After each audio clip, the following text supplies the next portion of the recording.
One of the principles that we must follow at all times is the principle of progressive overload. That is the idea that we are constantly going to try and lift more and more weight as we go through our training life cycle. Now, very often, unless you've got an epic gym like this, which is equipped with everything you could possibly need, the jumps from one weight to another can be too significant. For example, a lot of gyms may only have 2.5 kilo plates. That would mean, obviously, everything's going to come in pairs. If I have to move from this weight to the next step up to progressively overload, it may mean that I have to put 2.5 on one side, 2.5 on the other side. That can become a problem.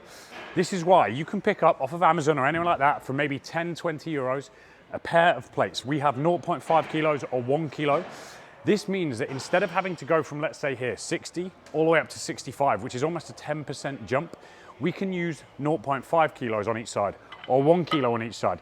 This is then allowing us much, much smaller progressions in order to constantly move up through the weight.